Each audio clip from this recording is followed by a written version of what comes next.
let's do something interesting today. Today, we're going to talk about freezing crops.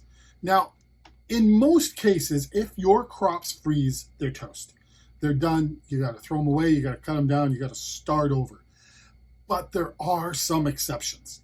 And what this video is about is those crops that you can grow specifically that can and will freeze, go below 0 or minus or 32 degrees Fahrenheit, where water freezes and you'll actually see ice on the crop, but it still grows. And in some cases, it's better.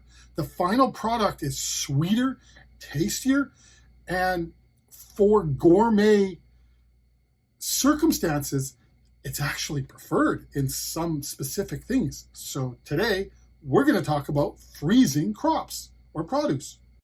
Simple Tech, that's the name of this channel, and we have piles of videos on greenhouses and growing you can check out in our archives on enormous amounts of different topics that if you came to this video to find out about crops and growing and interesting stuff, you're going to have a heyday going through our archives and what's there.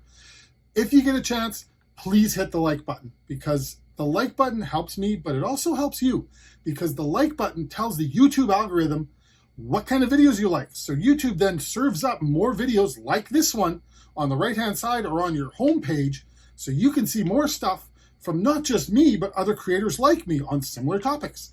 So freezing crops. Probably one of the most common crops and most popular crops to freeze, and that has to be frozen to actually work and be the product that it is ice wine. So with ice wine, the farms, or what's the word that we use for grape farms, will actually wait until there's a freeze. Niagara does this. There are some around the Kelowna area as well. And you'll get ice and snow on the grapes. And when the freeze happens, that's when it gets busy. They have people on standby, ready to go as fast as possible to harvest the grapes when they're frozen. And by doing this, it brings out an extra sweetness in the wine that they're able to sell for a premium amount.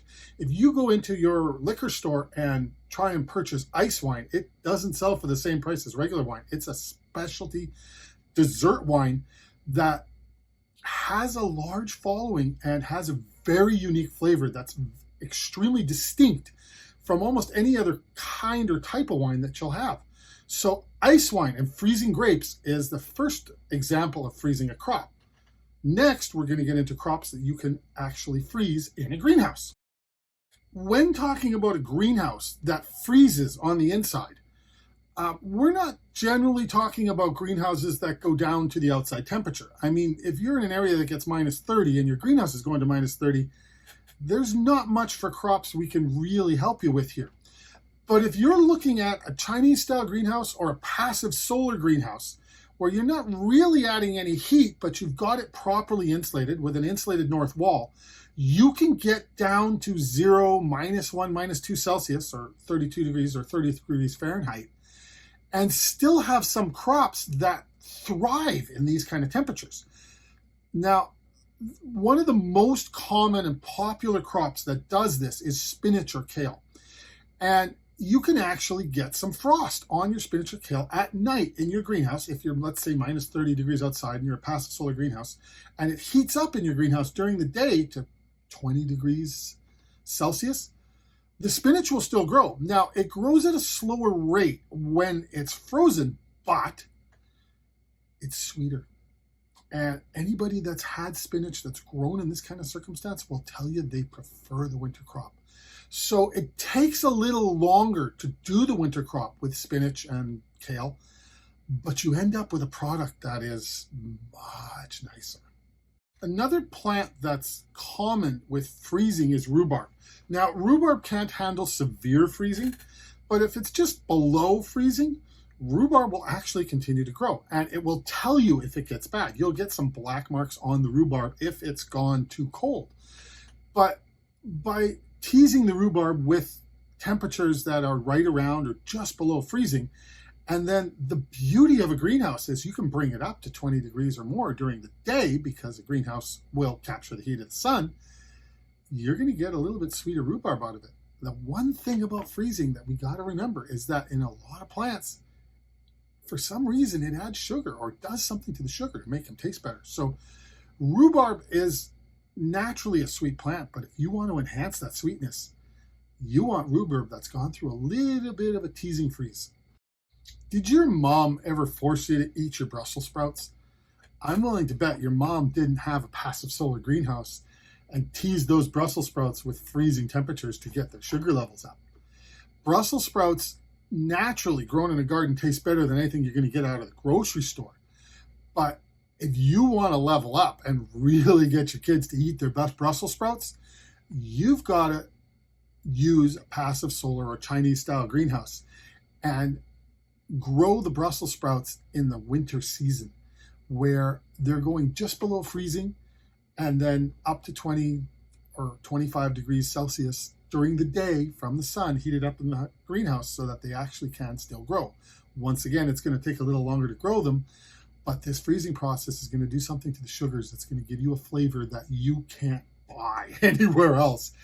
And it's uncomparable to anything you've ever tasted anywhere else. Some of the garden produce that people often make, but isn't exactly what most of the public wants to eat, are things like turnips and beets. And once again, these are items that can handle a mild freeze. Now, we're not talking again about a minus 20 degree freeze or minus 40 degrees. This is going to kill these plants in particular.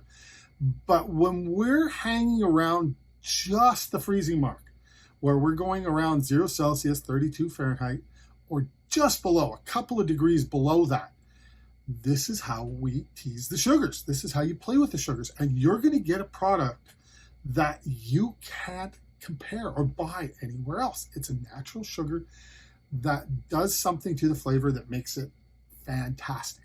So if you really want to have turnips that everyone's going to eat, and you really want to play with beets that have a flavor that is incomparable, you got to look at a passive solar or a Chinese style greenhouse, and you need to grow it in a northern climate where we're going to at night play around that freezing temperature, but not much more than it, 1-2 degrees, and that's about it.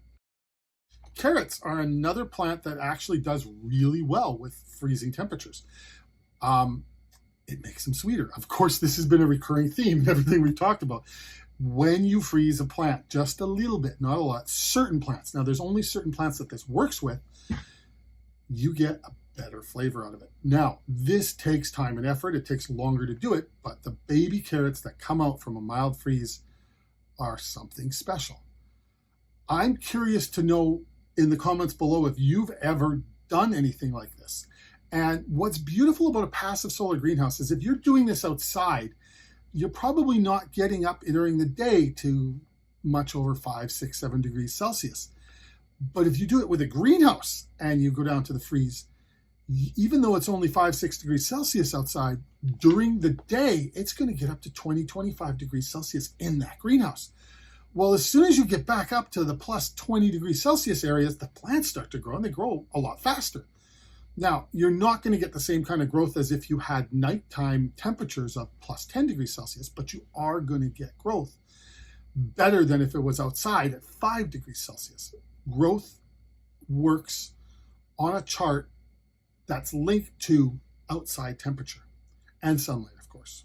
One particular vegetable that grows with sub-zero temperatures, now this one is actually very finicky, is cauliflower. Cauliflower will give you a fantastic flavor like everything else if you're teasing it just below freezing temperatures. But you got to be careful because cauliflower doesn't like it much below 1.5 degrees Celsius. Then you're going to run into problems and ruin your crops. But if you're able to dance right on that line and you've got cauliflower in your greenhouse, you have something extraordinary.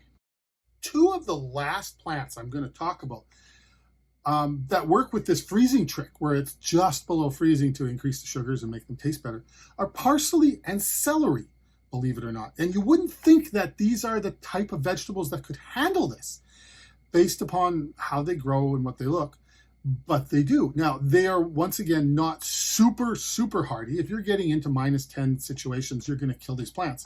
But if you're teasing them just below the freezing line, parsley and celery are something that will give you, once again, an enhanced flavor. And it's a winter crop that you can grow and harvest and make money from in your greenhouse when nothing else is growing. And especially in a passive solar greenhouse where you're not really adding any heat to it. So I hope I gave you some ideas on winter growing here and freezing plants. I mean, most people don't realize you can actually freeze some plants and get a better product out of it. Now, there is a bit of a relationship, and it's roughly about every 18 degrees Fahrenheit, you double the growth. And the nice thing about a greenhouse is that you're going to get a much higher temperature inside that greenhouse during the day from the sun, as the greenhouse will capture the heat of the sun and hold it a little longer till the night.